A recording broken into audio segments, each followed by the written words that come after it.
I feel sometimes in the Western world that we issue tradition and teachers, but almost from this egoic place of, I can go it alone. I don't want to play the cult leader or guru game. I can do it myself. And this idea that healing and spirituality is solo, right? Like you have to do it yourself. You have to meditate on your own. You have to save yourself. And while I think there is a truth to the fact that, well, people say you're born alone, but you're not actually alone. You're usually surrounded by midwives. You have God, goddess within you. You've got mama, right? Like we're not born alone. We say you die alone, but hopefully none of us die alone. And you go back into source, right? So you're never really alone. We have this idea that you are. And I feel like we have this idea sometimes in the Western world, like we should be alone in our spirituality. And I actually think we're missing a huge piece, which is that spiritual growth can be relational. And that's what a spiritual teacher actually is. It's a relationship that you form to heal relationally, which is profound and beautiful. And that doesn't mean that you know, it's not necessary to do sometimes a meditation retreat and really be alone, right? But it doesn't mean that spirituality always has to be done alone. But what I think is that there's a balance, and I think a lot of people miss this, between having good teachers, connecting to lineages, right? Teachers accelerate your path. That's all they do. They can't do it for you, but they can accelerate the journey, right? They can inspire you to keep going. They can hold containers, right? It's hard to hold a container for yourself sometimes. We're meant to grow in community. We're meant to grow with containers and support and ritual around us and teachings.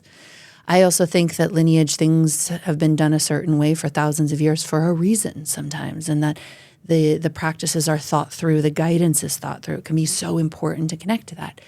And I feel like when a lot of people think of being a healer, they think that you master certain tools and techniques that you learn, usually from other people, and you're there like doing these tools and techniques. And yes, then it makes you special, then it makes you powerful.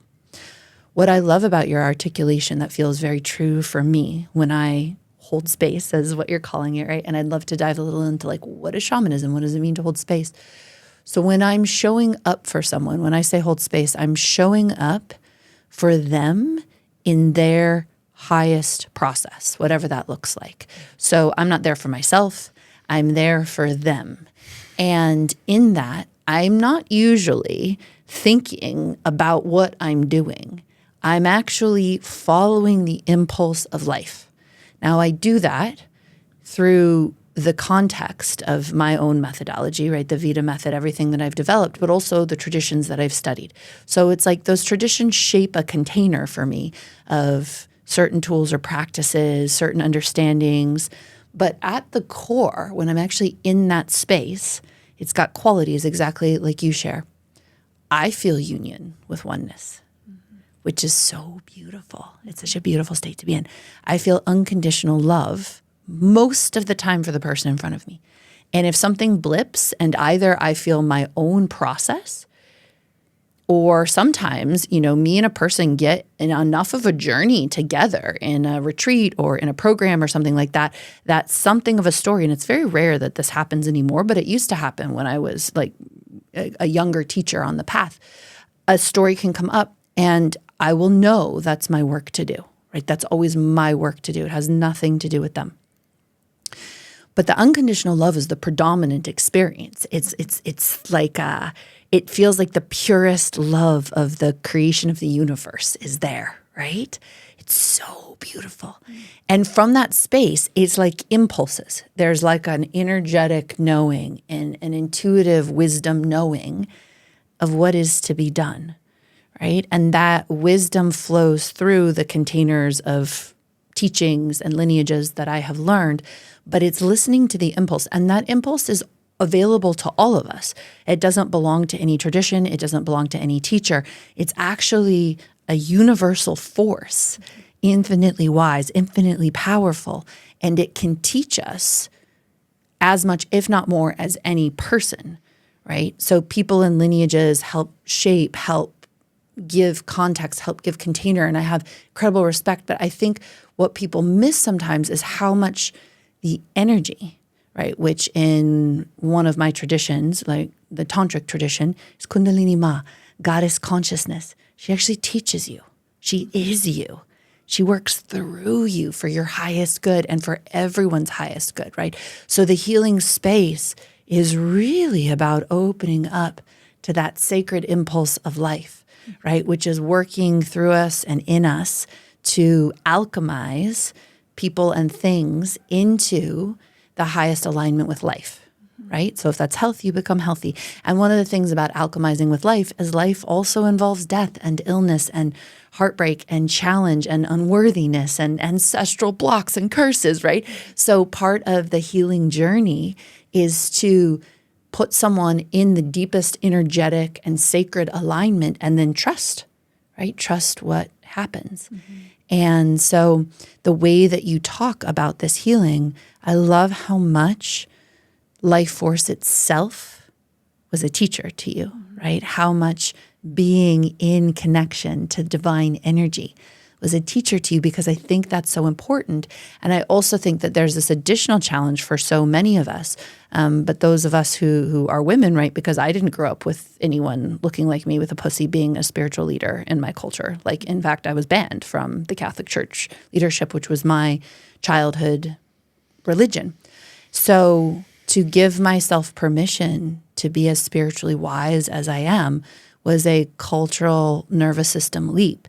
And I'm super privileged, and it was still fucking hard for me, right? And super protected in some ways, and it was still hard. So I just want to acknowledge that this journey of learning from life itself and allowing life itself is so profound.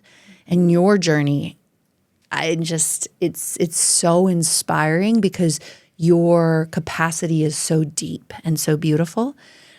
But one of the things I'd love everyone to take away from this conversation is, what does it look like to give yourself permission to be in your healing gifts, to be in your spiritual power, while doing what I always think is while doing what I always think is very essential, which is remaining humble, right? Like, I've apprenticed myself to teachers and schools and traditions for years, if not decades, depending on the tradition. And so it's both giving oneself that permission and power, and also humbly listening, right? And I feel you listen very deeply to heart, to love, to God, that you can find the humility in different ways. And the last little gem here is that usually when you tap into that oneness and that unconditional love in the space holding, it energizes you rather than exhausts you. Yeah. So I find that people who are in a lot of story when they're holding space get very tired from space holding. Whereas if you're in unconditional love, you're actually in divine union. It can be recharging. Doesn't mean that you don't need to like eat and sleep and rest afterwards, but it's actually like, wow, right? It's like being in your art, being in oneness, right? It's like a meditation. It's so beautiful. Yeah, I find from those spaces that I've been both charged and also completely exhausted. I've had experiences where I've held space on the healing mat, and afterwards it feels like I've been hit by 100 bricks. Like, I'm just like completely out. And I think that the difference is, for me, and the training around this has been the identification with the emotions that are presenting themselves. Yes. And really understanding what it means to be a hollow bone, which is to allow the emotions to flow through without attaching to them. And that is not just the shamanic space. That's not just the healing mat. That's also life in general. I used to also do body painting, and I would go to a festival, and I had to body paint so many people that I couldn't see the end of the line. And I had a circular mat, and I would be painting for hours, and I would be one after the next, after the next, after the next. And I didn't realize that at the time I was in like sort of like Jedi training of how to hold my own energy. So the first day I was exhausted. I was laying down. I was hurting in muscles I didn't even know existed. And I was like, I cannot move. So the next day I made a new commitment, was that every single person that entered into the space, I would take a breath with them. I would make sure that my spine was straight, and I would invite them into my energy as opposed to them inviting me into theirs. Because if I'm taking on everybody else's energy, I'm for sure going to be exhausted by the next hour. So I learned, actually, before any of this started happening within the shamanic space, I started learning what it means to maintain my own energy, and then to invite people into my energy, and then be charged from the experience, actually be activated, uplifted, and inspired. So I left the second day feeling incredible, feeling charged by all of these majestic humans that I got to have the blessing of being in the presence of, and learn a lot about what it means to actually go in very like large populated spaces and to be charged by the end of it. And so I think that life has been my greatest muse and my greatest teacher. And I always trust that I'm in the right place at the right time. The most sacred thing being what is, and utilizing life as my ultimate muse, and realizing that I've always craved to have a teacher, somebody that was going to guide me and teach me in these spaces. But life has set me up separately. I've not had to, or like at this present moment, I haven't had a teacher yet. What I have is my greatest teacher is that my hearing got taken away. So that was the teacher for me. And everybody's going to have their own unique teacher.